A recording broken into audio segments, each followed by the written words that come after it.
Hola amigos de internet, hoy jueves 10 de octubre de 2014 estamos aquí reunidos en Madrid en la casa del señor Blas Matamoro, lo tenemos aquí, uno de los intelectuales más influyentes de Hispanoamérica, abogado, escritor, ensayista, editor, traductor. Nació en Buenos Aires en 1942, estudió abogacía, fundó la COFADE, que es una institución para la protección de presos políticos. En 1971 también fundó el Centro de Liberación Homosexual, junto a José Sebrelli, Manuel Puig y Néstor Orlenger. En 1976 emigró a Europa, vivió en España. Aquí en Madrid editó Los Cuadernos Hispanoamericanos, que es una de las revistas españolas más importantes de la década del 80 y del 90 como revista literaria. Y escribió todo tipo de libros y de ensayos con las más diversas temáticas, sobre Jorge Luis Borges, sobre Oscar Wilde, Marcel Proust, Schumann, Victorio Campo, el Teatro Colón. En fin, podríamos hablar con Blas Matamoro de todo tipo de temas, pero en esta charla nos vamos a centrar en un libro suyo, muy pequeñito en cuanto al tamaño, pero que fue muy influyente, que se editó en el año 71 por el Centro Editor Latinoamericano, y que lleva también un título muy simple, que es Carlos Gardel. Este libro se convirtió en una referencia y en una cita obligada en toda la bibliografía gardeliana posterior. Entonces vamos a charlar sobre este libro y sobre Carlos Gardel. Blas, lo que quería que nos cuentes es cómo surgió la idea de escribir este libro. Fue porque en la historia popular de los argentinos, que es la serie donde aparece, yo había colaborado con un número sobre la historia del tango. Y le dije al editor, a Boris Spivakov, que tenía material para hacer un hincapié especial en la figura de Gardel, pero claro, no cabía en el libro y bueno, lo desequilibraba un poco. Entonces me dijo, hace un número específico sobre Gardel. Y entonces así se hizo.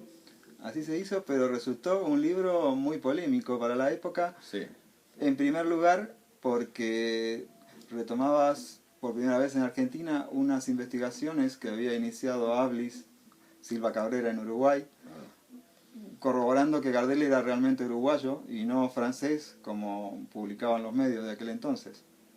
sí, yo examiné todas las hipótesis que había acerca del origen de Gardel, que es un personaje que, entre otras cosas, se ocupó de borrar sus huellas, porque, bueno, las razones tendría, y eso es lo que hacía interesante la búsqueda, ¿no? Porque este hombre dio a lo largo de su vida distintos lugares de nacimiento, distintas fechas, se declaró a veces uruguayo, a veces francés, a veces argentino. Entonces, claro, el carácter detectivesco y un poco novelesco, porque había que rellenar muchas lagunas de información, hacía muy atractiva la búsqueda. Y entonces me encontré con las investigaciones de Ablis, que son muy fundadas y muy discutidas desde el lado argentino con un falso patriotismo, diciendo, bueno, quieren arrebatarnos, entre comillas, a Gardel. Pero resulta que los que defienden el Gardel no uruguayo defienden el Gardel francés. Es decir, que el argentino aborigen no era.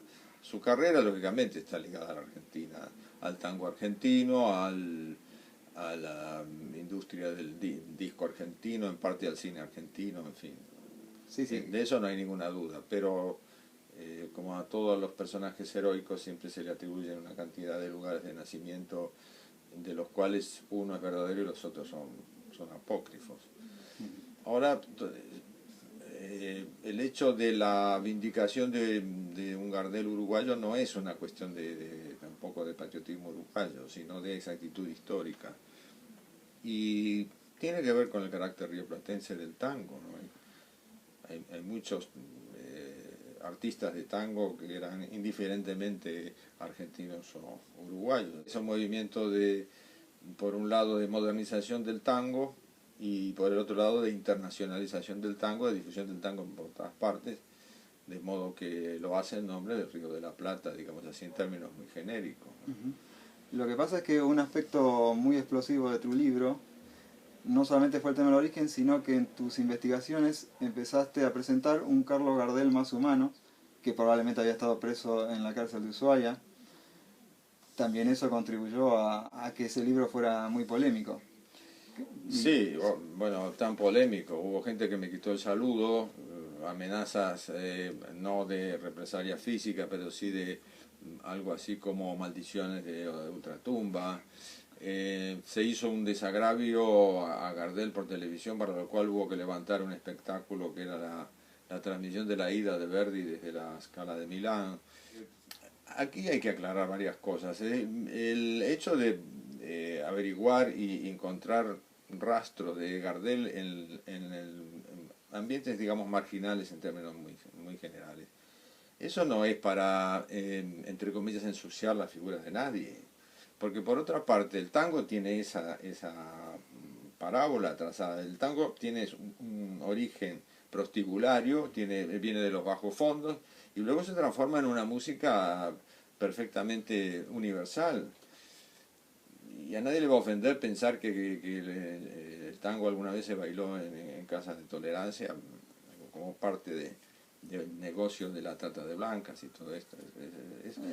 Es un poco la incapacidad de cierto imaginario argentino de aceptar que nuestros grandes personajes, y Gardel es uno de ellos, eran seres humanos y no superhombres o santos o héroes con un don especial y que por lo tanto tenían una vida completamente anómala, y dentro de la anomalía estaba el arte, pero no, eso no es así. Son personajes, son personajes históricos, y a nosotros, a los argentinos en general, nos cuesta mucho tener historia. No sabemos sepultar el pasado, no sabemos admitir que nuestros seres admirados estén muertos, entonces le damos una especie de inmortalidad legendaria que chirría respecto a la historia, y entonces nos deja sin historia. Lo que te iba a decir es eso, que sobre todo hoy podemos aceptarlo un poco más, pero en la década del 70 eso sería un golpe muy duro de aceptar, y por eso habrá sido tan fuerte la reacción, ¿no? Claro, porque se pensaba que si yo contaba eso se podía saber fuera del país, entonces esto era una especie como de empresa anti-argentina, antipatriótica, que eso desmerecía las luces de un personaje o ensombrecía un arte tan genuinamente argentino como el tango y demás. Eso no es así, porque si hay alguien que ha estudiado el arte de Gardel y lo ha elogiado como uno de los momentos fundamentales de la modernización del tango y la formación de un código del tango en los años 20, ese he sido yo. Entonces eso no tiene pie ni cabeza. Y no ensombrece el valor artístico del tango en contar su parábola histórica, eso en absoluto. Así que por ese lado no hay mácula en lo que yo he hecho. No, pero que aparte la ensombrezca o no la ensombrezca, que no la ensombrece, pero lo que interesa aquí es saber la realidad histórica, ¿no? De una figura, o sea, y aceptarla como fue, Claro. si eso es realmente lo que ocurrió. Una de tus fuentes, tengo entendido, fue el ex comisario del Abasto, Domingo Tiola. Sí. Porque además era amigo de tu familia, digamos. Sí, y era un hombre de confianza de Hipólito Yrigoyen, de modo que conocía el barrio de Valvanera, donde Yrigoyen había sido comisario, y ese mundo, digamos así, ni negro ni blanco, gris, que tiene que ver con la política, que tiene que ver con poderes económicos y también con lo que se llama economía sumergida, es decir, con la economía que no se da a conocer en blanco. Entonces, claro, la policía siempre ha trabajado con gente de esos medios, porque tenía informantes porque algunos policías de pronto se metían en negocios que no le correspondían, en fin, había una frontera, Sí, un cóctel de cosas sí, mezcladas. sí, una zona fronteriza donde se pasaba de un lado a otro con cierta facilidad. Y entonces pude conocer algunas cosas y otras no, porque yo era muy joven y este hombre me dijo, bueno, yo a un jovencito de su edad no le voy a contar ciertas cosas que no debe saber todavía. Y bueno, pues eso vamos a hacer tópico, se lo llevo a la tumba. Es una información que se lleva a la tumba. Hay gente que piensa que de los grandes personajes conviene no saberlo todo. Sí. Y esto es un error histórico muy, muy grave. Por ejemplo, uno en Francia puede saber perfectamente que Luis XIV no era hijo de Luis XIII. Y están todas las pruebas a la vista. Puede saber que Napoleón tenía dos hijos que no eran matrimoniales y que uno de ellos fue ministro de la monarquía. Puede saber que, por ejemplo, la que fue emperatriz de Francia, Eugenia de Montijo y su hermana Paca, duquesa de Alba, eran hijas de alguien que fue reconocido por un segundo marido de su madre. Todo eso se puede saber perfectamente y a nadie se le cae el pelo porque se sepa. Es decir, la obra histórica de Luis XIV no se va a desmerecer ni se va a mejorar porque sepamos que en verdad su realidad biológica era que era un hijo bastardo. Un hijo bastardo que hasta el día de hoy no se sabe bien con quién lo tuvo la reina Ana de Austria, ¿no? Claro, pero Entonces, plantear esas dudas con respecto a una figura popular argentina ya es otra cosa, ¿no? Porque, por bueno, ejemplo, el origen de San Martín, por dar un bueno, caso, ¿no? ese todavía, yo ahí no me he metido, no entro ni salgo, pero eso se ha averiguado con cierta claridad y eso no puede ofender la memoria de San Martín. Es decir, San Martín no eligió a sus padres, Ni nadie, digamos.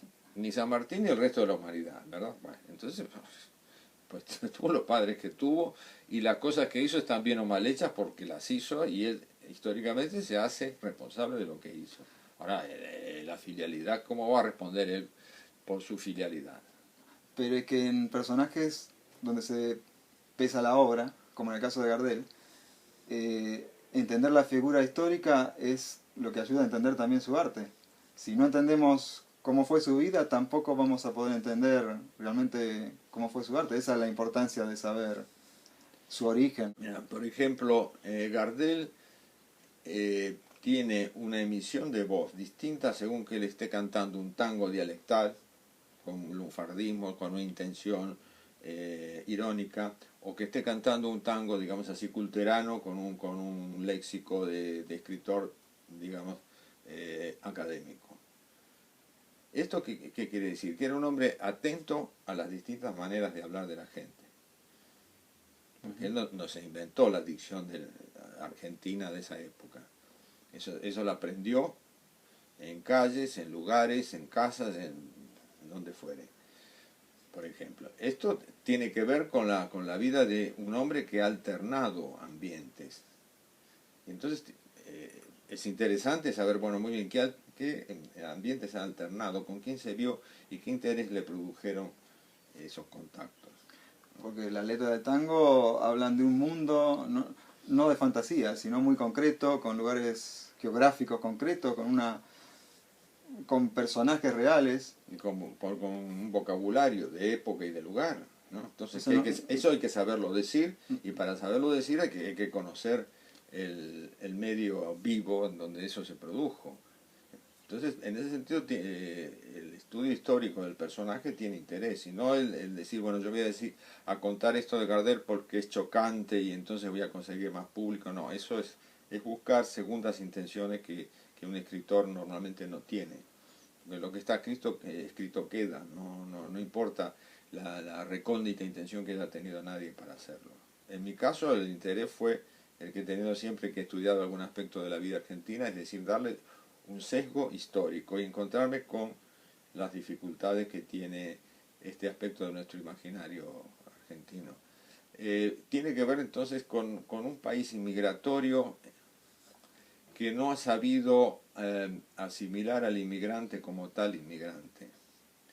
Entonces ha criado un inmigrante que ha borrado sus huellas, que no quiere decir de dónde viene, que no quiere contar su procedencia, que se inventa orígenes, que no se hace cargo de su historia. Eso está muy marcado en la formación de nuestra potencia imaginaria, ¿no? ¿Eso podría ser el caso de Gardel en el caso que fuera francés o descarta completamente la posibilidad de que fuera francés? A mí no me parece verosímil porque hay un dato que se puede registrar, que cualquiera lo puede rastrear.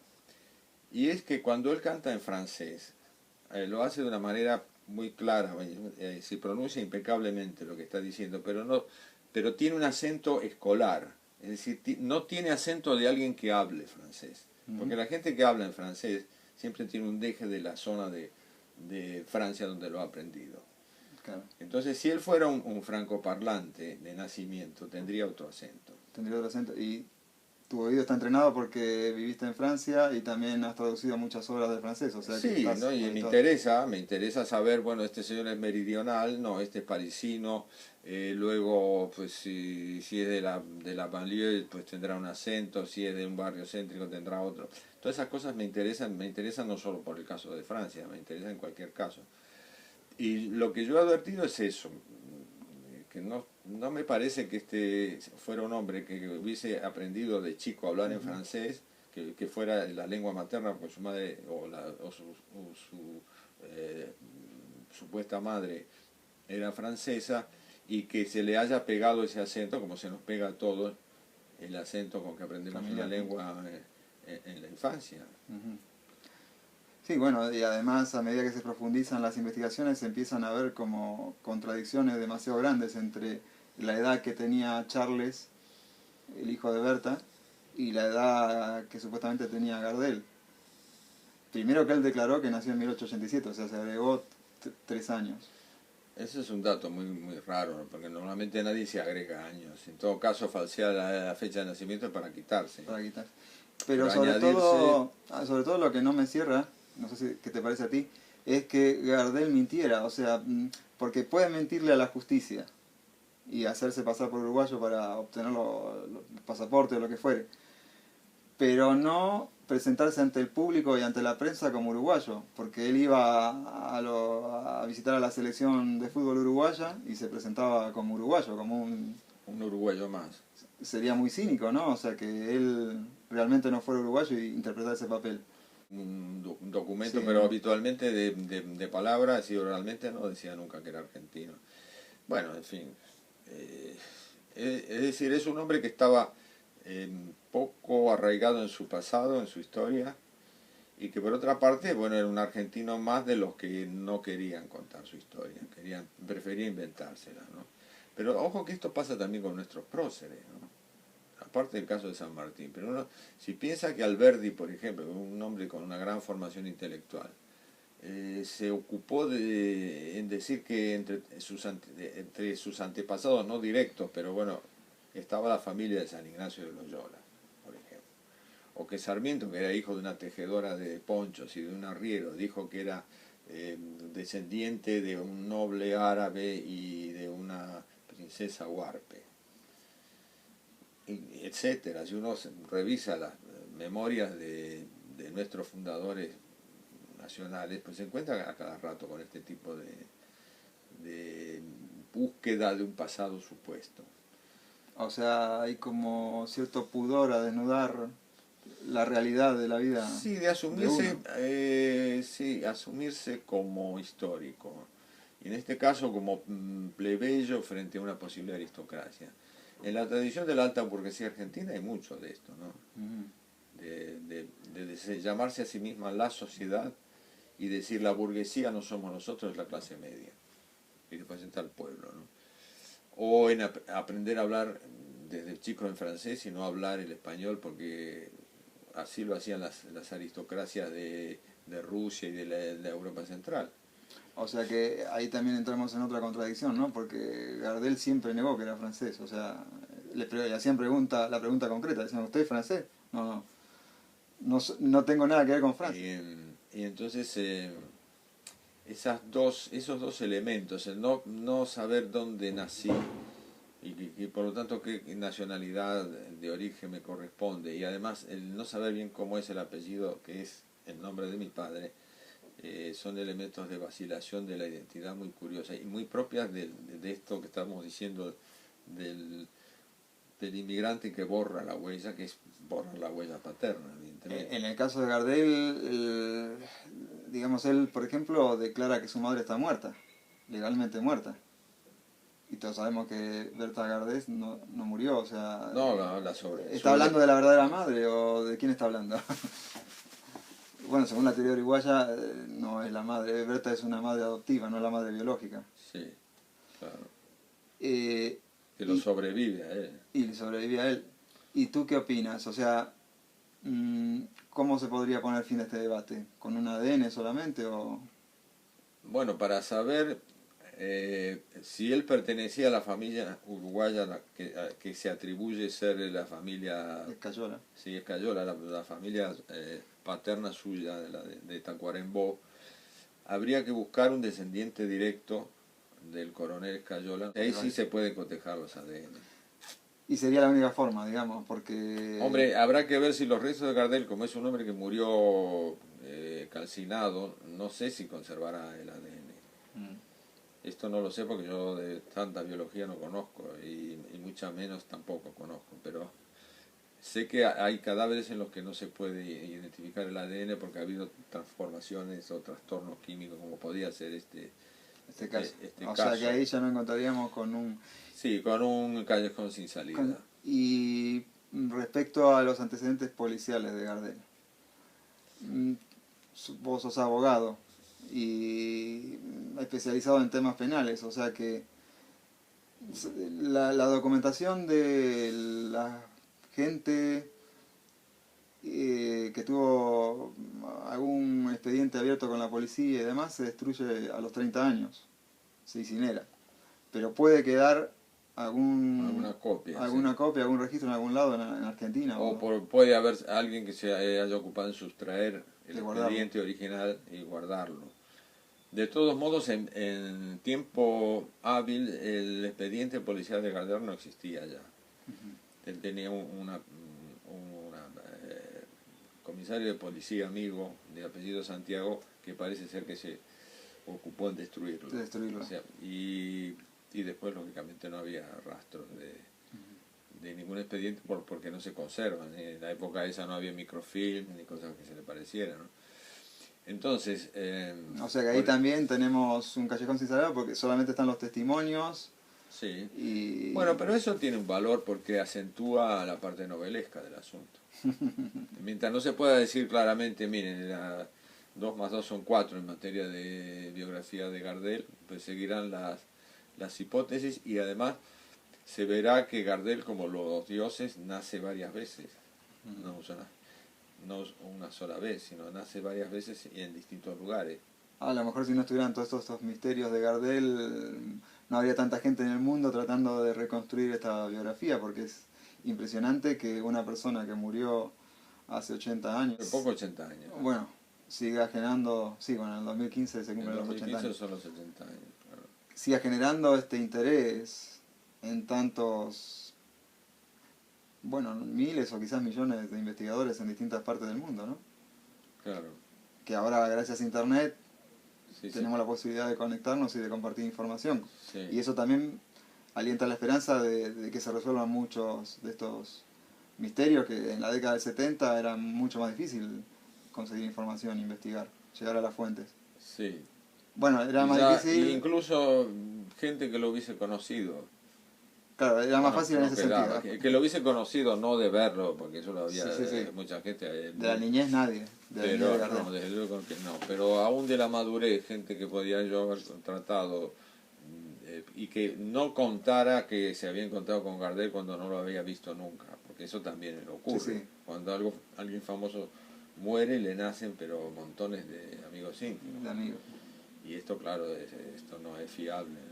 No, yo te puedo decir que le escuché a Carlitos decir no sé qué cosa y lo vi no sé dónde y me dijo no sé qué. Pero, bueno. Sí, tienen validez y a lo mejor son varios testimonios independientes y que coinciden. Que coinciden, sí. Ahí, entonces claro. Sí, ahí hay una objetividad. Pero luego, no, esto me lo dijo a mí solamente. De eso vas a encontrar montones. Cuando desaparece alguien famoso. No, a mí en confidencia me dijo tal cosa. Bueno, pero ¿cómo se puede contrastar eso? ¿No? Es simplemente reducirlo a verosímil o inverosímil. Bueno, es un elemento del historiador. Esto no me parece verdadero, esto sí me parece verdadero. Claro, eso lo tiene que sopesar Sí, el investigador poniéndolo en cotejo con otros datos. sí. No, un dato aislado no sirve de nada, No. digamos. Si no lo puede unir a otras piezas, Lo más real de la vida de Gardel es su arte. su arte. Y hay muchos documentos, porque hay montones de grabaciones y de filmaciones.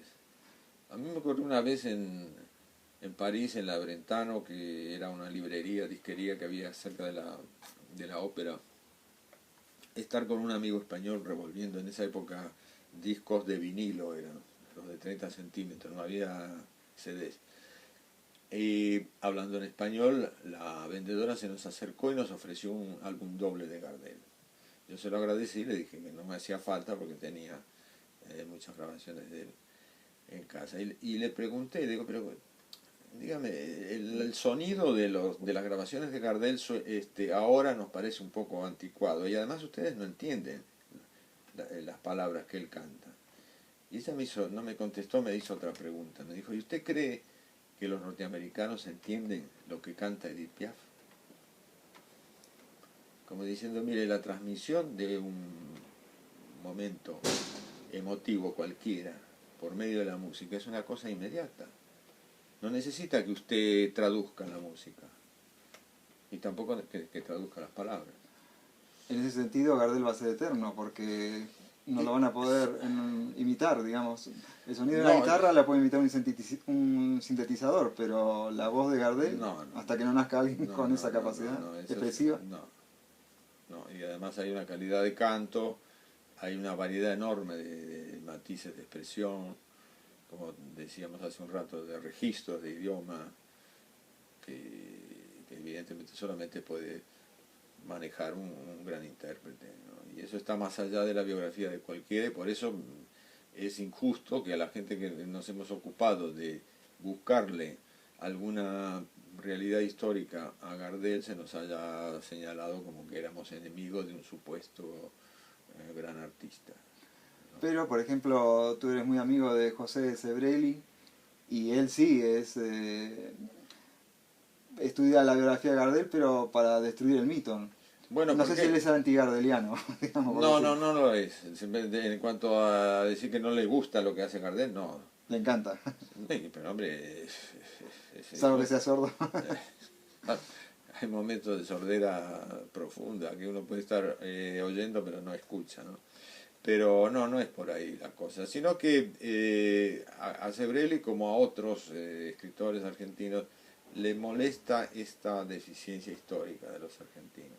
Sí. El sustituir el pasado por un mito que no tiene pasado, que es como que hubiese ocurrido en una edad fabulosa, cuando había héroes y los dioses bajaban a la tierra y peleaban al lado de los guerreros, ¿no? Bueno, Sebrelli dice que eso sigue ocurriendo, ¿no? Porque claro, él analiza otros mitos como actuales, vivos, como Maradona, por ejemplo. Sí. O muy cercanos en el tiempo, Evita Duarte, por ejemplo, o el Che Guevara. Y bueno, pero la importancia histórica de Evita Duarte y de Che Guevara no se deteriora porque uno cuente su historia, es todo lo contrario. Lo que pasa es que Sebrelli, no sé si coincidís con esa frase, inicia su libro, creo que es una frase de Sartre, que dice que se lamenta de los pueblos que tienen ídolos, por ejemplo. Bueno, a lo mejor, a lo mejor también. Nosotros como amantes de la música podríamos revertirlo y decirlo que bendito los pueblos que tienen como mitos un cantor, o un músico, ¿no? Un creador, sí, un creador. Yo creo que no debe haber pueblos sin ídolos, ¿no? Lo que pasa es que hay pueblos donde la crítica histórica es muy fuerte y hay pueblos que han vivido experiencias cercanas muy dramáticas, el caso de la Guerra Civil Española, de la cual se sigue discutiendo, o la Segunda Guerra Mundial en Europa y en Asia y en África, y la intervención norteamericana en esa guerra, en fin, la dictadura argentina, de eso que malamente se llama proceso, porque fue una dictadura y vaya que no lo fue. Pero donde hay crítica es porque se admite que estamos ante un hecho histórico. Se admite eso que se llama historicidad, el carácter histórico de un hecho. Pero claro, si uno tropieza con la mitología ya no puede discutirla. No, no. Si uno no puede discutir la guerra de Troya. ¿Por qué? Porque no ocurrió nunca. Uno no puede discutir la virginidad de María. ¿Por qué? Porque es un absurdo biológico. ¿En eso se cree o no se cree? En la resurrección de Cristo se cree, no se cree, pero no se puede admitir históricamente. Lo que pasa es que la mitificación de un personaje tiene otra consecuencia, que es la imposibilidad de imitarlo. Porque si ese hombre está por encima del ser humano, ninguno de nosotros va a poder llegar a ese nivel nunca. Vamos a estar siempre por debajo. Por eso hay que levantar un altar y poner la figura en ese altar. Bueno, pero en fin, para eso están las religiones, que son, como decía Freud, son ilusorias, pero no son erróneas. Porque las religiones representan la mitificación, es decir, convertir en historias nuestros deseos más íntimos, ¿no? ¿Te parece, si nosotros nos clasificamos como que nosotros admiramos a Gardel también desde un punto de vista racional? No necesitamos crear un mito o creer en algo irreal para admirarlo. Porque está su obra. Ahí está la obra de Gardel, tiene una realidad que no es mitológica. Solo cabe el silencio. Cuando canta Gardel solo cabe el silencio. Ahí se termina el debate. Claro, y escuchá y vas a ver cómo te convence. Y esa es su verdad, es su realidad.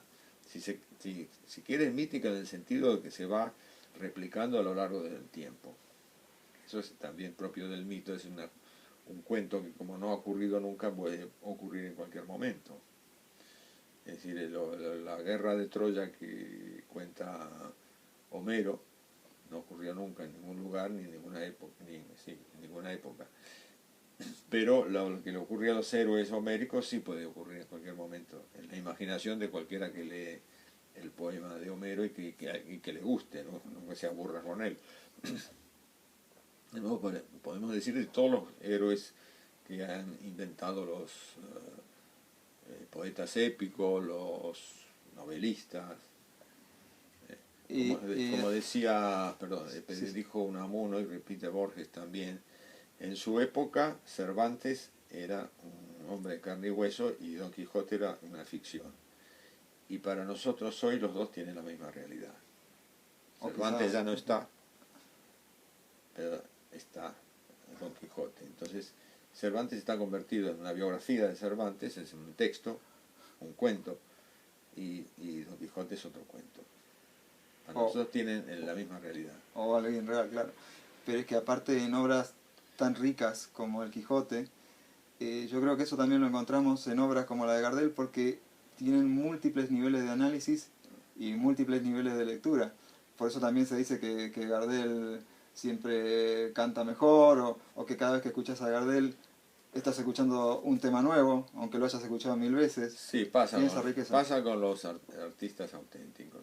Aunque uno escuche una grabación de un gran pianista, de un gran violinista, un gran cantante, por enésima vez, siempre tiene el carácter de un descubrimiento. Un bello poema pasa con el bello poema también, pasa con las grandes novelas, que uno cuando las relee dice, pero si estos rincones son la primera vez que los visito. Estos detalles son la primera vez que reparo en ellos. O si reparé los he olvidado. ¿Cómo es posible? Y este personaje que tenía un perfil, ahora yo le veo otro. Sí, y aparte evoluciona con la edad de uno, ¿no? Porque uno no escucha a Gardel cuando lo escucha por primera vez como cuando lo escucha tiempo después, ni cuando conoce cosas de la vida de Gardel o del origen de esos tangos. Por ejemplo, el tema del tango Media Luz, que puede tener también una lectura distinta, ¿no? Que me habías comentado que podía tener una codificación casi policial. Bueno, el tango a media luz es una noticia sobre una casa de tolerancia, una casita donde hay una sola pupila. Pero el poeta César Fernández Moreno, que es uno de los hijos de Baldomero, en una conferencia que dio un hispanista francés en Toulouse, a propósito de que se conmemoraba los 50 años de la muerte de Gardel, Maurice Molot era el hispanista, sobre el tango Media Luz, César Fernández Moreno, nos comentó a los que estábamos allí, y él estaba entre el público, que había una clave del lunfardo de los números en dos referencias que hace el tango a una supuesta calle y un supuesto número que no son tales, sino que son centrales telefónicas de la época. Entonces, si uno a la central Corrientes la descodifica en números y le agrega el 348, sale una cifra que en el lunfardo de los números designa una droga. Y lo mismo pasa con la central Juncal 1224. Una es la morfina y la otra es la cocaína. La cocaína está nombrada en la letra. Sí, sí. Dice, hay de todo en la casita, como en botica cocó. Es decir, como en la farmacia, cocaína. De modo que yo no sabía que el lunfardo también tenía un aspecto numeral. No, la clave exacta no te la podría dar ahora, pues no la recuerdo. La sabía César. Él explicó concretamente, sumando esto y aquello y lo demás allá, pues era tal palabra. ¿Y de dónde, qué relación tendría con el número, no? Porque podría ser en el catálogo Merck que estuviera clasificada con ese número, y por eso en el lunfardo, porque siempre el lunfardo tiene una explicación racional de todo, o sea, aunque parezca un... Bueno, habría que consultar a un lunfardólogo que conociera el lunfardo de los números. El lunfardo de los números, claro. Y que entonces, yendo a los catálogos telefónicos de la época, en que no había llamadas automáticas, había que llamar a una operadora a estas centrales de barrio. Y estas centrales de barrio tenían un número que después se convirtió en el número característico y el de las llamadas. O sea que si alguien escuchaba a media luz, estaba recibiendo un mensaje codificado. Si conocía, claro, claves. Si conocía las claves, sí. Sabía que lo que se estaba diciendo ahí era la venta de alguna sustancia. Que en ese lugar se conseguía, sí, se podía conseguir esa sustancia. Alguna sustancia euforizante. Pero yo creo que se da una lista de objetos que describen el lugar como un lugar acogedor, sí. Donde se puede tomar el té, donde se puede bailar tangos, donde se puede telefonear sin temor. O sea que no va a estar vigilado. No, ni nadie te va a denunciar porque estés comprando cocaína o morfina, lo que fuera. O sea que la gente que vuelva a escuchar ahora Media Luz, después de lo que contás, ya le va a encontrar una cosa que, otro ángulo. Sí, que por otra parte encaja bien en el tipo de descripción que trae ese tango, ¿no? Y evidentemente sí. el que hizo la descripción conocía algún tipo de casita de esa naturaleza, ¿no? Bueno, fue Lenzi en realidad era uruguayo y digamos hace que la escena que narra transcurra en Buenos Aires, ¿no? Pero bueno, si en realidad él utilizó como excusa esas palabras y esos números como un código, no es que existía a lo mejor ese lugar físicamente, nunca existió. No, no se refería, por lo que decía César, aparentemente lo que estaba era dando una dirección. Pero al decir telefonía sin temor, lo que estaba dando es un número de teléfono. Sí. Entonces había derecho a buscar qué número característico tenía la central Corrientes y qué número Juncal característico tenía la central Juncal. Entonces juntarlos y ver si eso era una clave. Qué impresionante, ¿eh? Claro. Impresionante. Es curiosa el desciframiento, es curioso que yo lo haya encontrado a este hombre que murió poco después, justamente allí, y que haya salido este tema sobre el cual él tenía un dato que después no he sabido que lo conociera otro, ¿no? Aunque debía ser fundado en alguna fuente documental, tiene que haber al respecto. También me gustaría que me comentaras algo del vínculo o de los gustos de Manuel Puig por Gardel, ¿no? Porque él tiene un libro que se llama Boquitas Pintadas y en El beso de la mujer araña o en otros libros siempre aparecen referencias a Gardel. No sé si con él pudiste hablar de Gardel o te comentó algo. No, bueno, vamos a ver. Él era un hombre que había visto mucho cine. Sí. Y era un hombre que había leído muy poca literatura. Es decir, que muy poca literatura libresca. que sus fuentes literarias no estaban en lo que entendemos por literatura desde el punto de vista institucional, que es la literatura en forma de libro. Pero era un habitual del radioteatro, era un habitual de las revistas que se hacían para mujeres, de semanarios que traían novelas por entrega, y del cine. Y el cine tiene su literatura, es decir, los libretos del cine responden a una serie de convenciones literarias, con el añadido de que como en la Argentina no se traducen las películas, no se le sobrepone una traducción, y no se doblan. Sí. Entonces, en parte al cine, si uno no entiende el idioma en que está dicha la película, en parte se va a leer. El cine, para todos lo sabemos, del sí, diálogos. Los diálogos los teníamos que leer, y además estas sesiones de lectura podían durar horas y horas. Cuando yo era pequeño se iba al cine a ver 3 largometrajes cuando nos daban 4. O te zampaban toda una serie de películas en episodio, todos los episodios en un día. Entonces te pasabas 3 horas largas en el cine leyendo. Yo creo que estas son las informaciones literarias de Manuel, que luego él las elabora y porque tiene una maestría espectacular, pero sí, las amplía en el sentido de que de algún modo ese arte lo está citando entre comillas, hace un trabajo camp, que se dice, ¿no? Y además está señalando que no es una literatura, o no son unas literaturas subalternas, sino que pueden estar en el primer lugar de lo que podríamos llamar el canon literario, y eso lo ha conseguido, todos sabemos, los libros de él se leen en los lugares académicos, es decir, se estudian. Sí. Bueno, yo creo que la cosa viene por ahí, es decir, porque entre las fuentes literarias de Manuel Puig hay este acercamiento al cine, y con el cine se encuentra con Gardel, desde luego. Claro.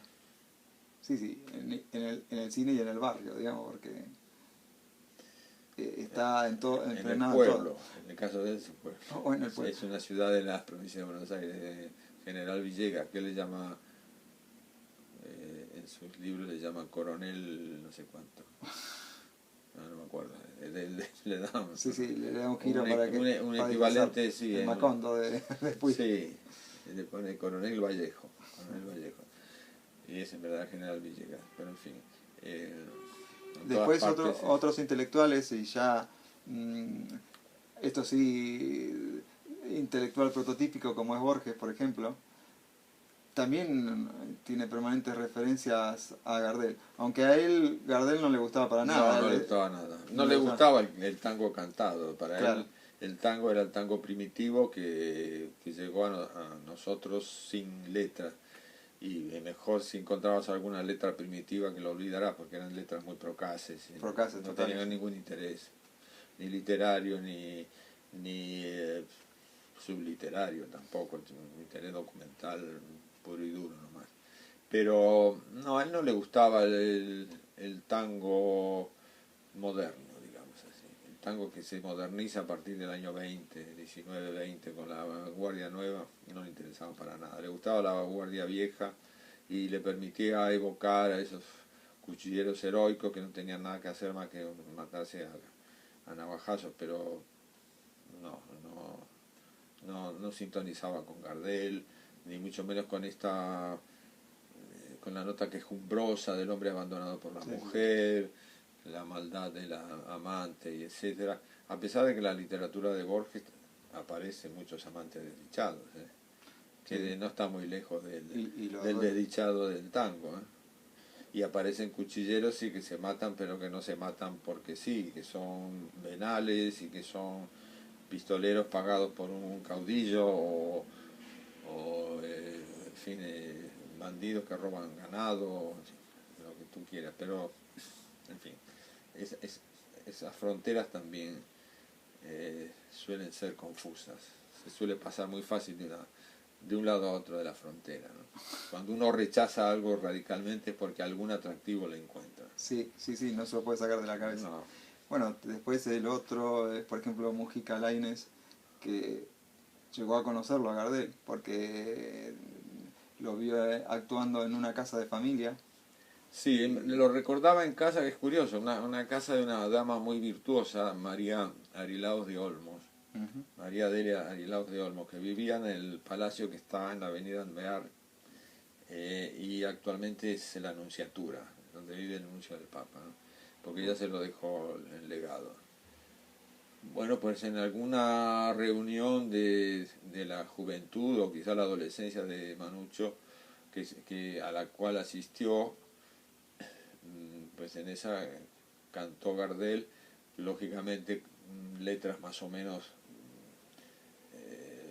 potables para esa concurrencia, porque esta señora de Olmos era muy católica, tenía un grado de la corte vaticana, no sé qué, cuál era. Seguramente habrá seleccionado un repertorio más bien folclórico, ¿no? Sí, O ¿no? algo Para así. cantarle aquello de que la catrera se pone fulera cuando no, a los dos, me parece que no. No, no, no, no, no. No era exactamente lo que más le podía gustar a esta señora, pero sí lo recordaba aceptado así en fiestas de muy buen tono. Lo que Como, decía, por lo que yo interpreto, es como que sí, cantaba bien, pero como que no les había impactado enormemente. no, O porque, algo así, una idea bueno, así. es que quizá los recuerdos de Manucho, él había nacido en el año 10, pues ¿qué pueden ser? Desde los años 20 y muchos, 30. Claro, él era un adolescente. Era un adolescente y quizá en ese momento la difusión de Gardel antes del cine sonoro no era tan caudalosa como fue después. Ujú. Ni mucho menos tenía leyenda porque lo podía uno ver por la calle, digamos así, ¿no? A alguien que tú lo ves por la calle no lo mitificas demasiado. Pero bueno, Sí, sí, alguien que va a tu casa a cantar o a la casa de un amigo. sí, él tenía buenas relaciones políticas con cierto tipo de políticos, de lo que se llama en España muñidores, es decir, políticos de localidades muy puntuales, de pueblos o de barrios, ¿Te referís a Gardel o a Gardel, a sí, Gardel? del Partido Conservador. Y entonces es probable que pues, esta gente que conocía a su vez a dirigentes conservadores de más alto nivel, que eran generalmente gente de la alta burguesía, de lo que nosotros llamamos malamente, porque está mal aplicada la palabra, pero bueno, oligarquía. Ujú. Entonces es probable que por eso él haya ido a cantar a casa de esta gente. Por otra parte, el tango se oía en los salones, una vez que fue aceptado como una música decente. Victoria Ocampo, por ejemplo, recuerda que alguna vez fue a su casa Osvaldo Fresedo, siendo muy jovencito, a tocar el bandoneón porque Ricardo Guiraldes le enseñaba a bailar tango Claro, Vidal era a muy Victoria. admirador del tango, claro. Claro, Y la difundió. y difundió en salones de París, ¿no? Y era un hombre de la buena sociedad, a más no poder. De modo que no estaba alejado de lo que podríamos llamar la, la alta sociedad de Buenos Aires. Sí, claro, esa gente quizá no fuera a bailar a las peñas de los barrios, no, pero de todos modos sabía que existía el tango y lo aceptaba. Incluso hay una fiesta que se dan el general Roca y Campos Salles, que era el presidente del Brasil, que se encuentran, dan unas fiestas y ahí se bailarán tangos ya en primeros años del siglo XX. Se bailarían de una manera un poco, digamos, adecentada y la música desprovista de letra que se aceptaba. Sí, sí, La porque música la melodía, claro. la melodía no puede ser procaz, no puede ser obscena, no puede ser objetada moralmente, ¿no? Ujú. Y bueno, después, en cuanto a la relación de Gardel y los intelectuales, después tenemos toda otra ala de intelectuales, generalmente de generaciones posteriores a las de Borges o lo de Mujica Lainez, que lo reivindican a Gardel, pero de este lado, ¿no? Como representante de lo popular, como Julio Cortázar, Onetti, Benedetti, o incluso hay una mención de Gardel en Cien años de soledad, de García Márquez, o sea, Sí. y por ejemplo Cortázar dice que a Gardel hay que escucharlo en los discos viejos y con el ruido de lluvia y todo lo demás, que no le interesa escucharlo en un sonido que no sea ese, porque ese es la forma en que llegó a los oídos del pueblo, entonces, que es el verdadero Gardel, y el de los años 20, no el del cine. Sí, quizá musicalmente es más pobre y como sonido más elemental. Y además se notan los fallos de solfeo que tenía Gardel, que cantaba, digamos, perseguido por sus guitarristas. Claro, cuando canta con orquesta, con Teritucci o con Tintín Castellanos, entonces ya se tienen que cuadrar más, tienen que solfear de una manera más estricta y entonces probablemente pierda cierto carácter. También es cierto que en esa época en el cine sonoro canta, digamos, letras culteranas. Sí, sí, Escritas provista de sí, de lunfardo. localismo, son letras de mucho cuidado literario, hechas por alguien que tenía cierta lectura modernista, como es el caso de Alfredo Lepera. Y entonces, claro, el carácter castizo se diluye en favor de cierto cosmopolitismo, de cierto eclecticismo. Pero bueno, de todos modos es de muy buena calidad, ¿no? Claro. Y lo que Cortázar, claro, echa en falta como un argentino que vive lejos es lo que es La nostalgia. sería sí, pero la nostalgia de la etapa más argentina de Gardel, más porteña. Que refleja la ciudad. La ciudad y el castellano que tenía Cortázar en el oído, que es el que había aprendido en su infancia en los años 20 justamente. Claro. Por eso recuerda esas fechas de grabación, ¿no? Sí, detuvo a Gardel en ese instante, digamos. Ese es su Gardel, evidentemente. En la inmigración eso se petrifica, como se petrifica el habla. Bueno, Gardel exige ese esfuerzo también, ¿no? Porque el idioma no se entiende, o sea, para el que no se toma la molestia de... No, pero no importa, como decía la vendedora de Brentano, tampoco los americanos entienden a Edith Piaf y les gusta. No entiendo cómo Gira Gira puede haber tenido tanto éxito en todo el mundo. Bueno, en la versión, ojo, en la versión rumana, sí, a la que aludí, te comenté lo del tango en Bucarest alguna vez, gira, gira se conservan, las dos palabras se conservan porque son italianas. que significa giro, o sea... nosotros Sí. lo usamos para girar, sin sentido por algún lugar, pero... No, es que también quiere decir, en italiano quiere decir eso. Vado a fare un giro, quiere decir voy a dar un paseo. un paseo. Girare es también dar vueltas por Sí, la ciudad, sí, flanear, garbear, como dicen en Madrid, garbear. Sí, y muchas veces pasearse sin rumbo fijo, ¿no? Pero estrictamente girare es dar vueltas, es decir, hacer un giro, es decir, algo que termina donde empieza. Algo que se repite, que es un poco el sentido de la... Pero, ¿qué es lo que identifica? Porque acá Gira Gira fue un éxito tremendo apenas se estrenó, en los años 30. Pero no entiendo cómo lo entienden, porque está cargado de lunfardo y de... Cuando rajés los tamangos, buscando ese mango que te haga morfar. ¿Quién entiende eso? Un porteño nada más, o un uruguayo. La suerte que es Grela, fallando y fallando. Te largue parado. ¿Qué quiere decir eso? Sí, eso yo creo que... Sí, no, para un chico de mi edad también era bastante esotérico el asunto. Esotérico, pero el mensaje... Morfar se podía decir, que la suerte era Grela, ya no se usaba Grela por mujer, ¿no? Por hembra, más bien en el sentido sexual. Sí, cuando rajés los tamangos, no, rajar, sí, pues rasgar, sí se podía entender, tamango más o menos, no era tan usado. Se decía más bien timbo. Eso en Argentina, imagínate acá en España. No, nada. No pueden entender una palabra. O sea. No fue un éxito, igual, o sea, y la gente lo canta.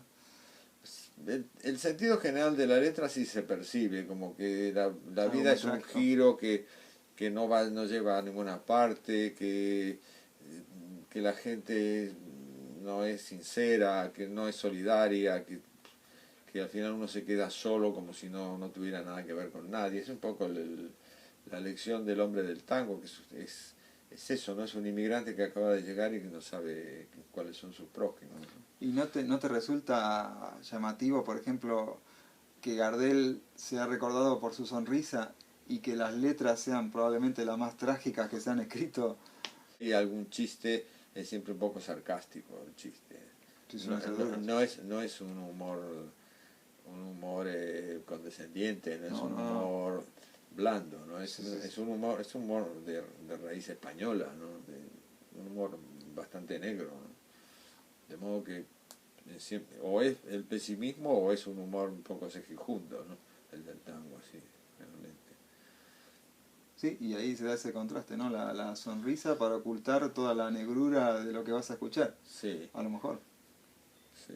Bueno, promover a un cantante que no se ríe, también podría ser un cantante, pero ya tenía que ponerse en plan muy trágico, no es la variante Era de el Gardel. equilibrio que hacía Sí. falta, ¿no? Bueno, No, imagínate que esa letra la cante alguien que encima tenga cara de, de gracia.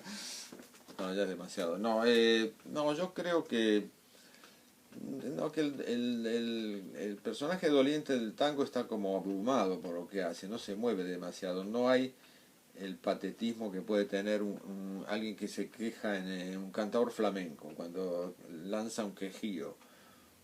Entonces, ya sí, hay un estremecimiento muy patético, que casi corporal, ¿no? En él. Pero no, el hombre de tango que se queja está como apocado, completamente inmovilizado por lo que le ha ocurrido, entonces no se presta al patetismo, es decir, el dolor de Gardel es muy contenido. Yo creo que lo que le da valor es que no es una queja por quejarse, sino porque es una queja que invita a la reflexión. Bueno, por eso se hace en público, Uh-huh. es, digamos, la función de la quejumbre artística, ¿no? La que uno puede escuchar en el flamenco, en el fado portugués y en el tango argentino, ¿no? Es el lamento que se hace en público, como quien está pidiendo que compartan su dolor, es decir, que busca la compasión, que es tener pasión con una catarsis griega, digamos, sí, del teatro griego. Sí, un poco menos patética, pero sí. Una mini catarsis. Una mini catarsis, sí. De 3 minutos. Sí, sí, eso es. Mucha gente se pregunta si seguís trabajando sobre Gardel, si vas a publicar o por qué no has publicado más cosas sobre Gardel. Si te dejó de interesar el tema, No, vamos a ver, yo he hecho un libro sobre el tango que se publicó en España, que está agotado y hay interés por la reedición. Precioso, ese libro es... Claro, ese libro está hecho para que lo pueda entender un español. Sí. Incluso hay cosas del lunfardo que yo he tenido que traducir porque me hacía cargo de que eran indescifrables para un lector español. Entonces ahí vuelvo sobre el asunto Gardel. Sí, tiene un capítulo dedicado a Gardel. Entonces hasta ahí llego. Después, no sé, la vida... vamos a ver, digámoslo en forma de tango, la vida tiene más vueltas que la oreja. No, y además también tus intereses tienen más vueltas que una oreja, porque acá tu casa está invadida de discos, de libros, de todo tipo de género, bueno, sobre todo de música clásica. Y bueno, eso también... Entre la música clásica está el tango, porque tiene sus clases. Hace poco escuché la grabación de Gran Tango de Piazzolla, que es una cosa que él escribió para Rostropovich, para el violonchelista ruso que fue el más grande de su tiempo, a fines del siglo XX. Se lo escribió en el año 82, Rostropovich hasta el año 90 no lo sacó de un cajón, porque no sabía quién era Piazzolla y porque se olvidó de que tenía eso. Lo estrenó con gran admiración. Y la más grande artista, compositora de música viva, Sofía Gubaidulina, que para mí es el compositor más grande de los que están actualmente vivos, lo transcribió para violín y piano. Ahí dice que el tango ha llegado a lo más alto que podía aspirar, a que los más grandes compositores de una época, Igor Stravinsky en sus 8 miniaturas para orquesta de cámara, y Sofía Gubaidulina, que para mí son los dos grandes compositores del siglo XX, se ocuparán del tango. Y lo elevaron a una categoría que ¿Qué va más? a ser... ¿Qué más a pedir? Claro. Bueno, que también es admirable, por ejemplo, la capacidad compositiva de Gardel, ¿no? Porque por una cabeza, por ejemplo, musicalmente.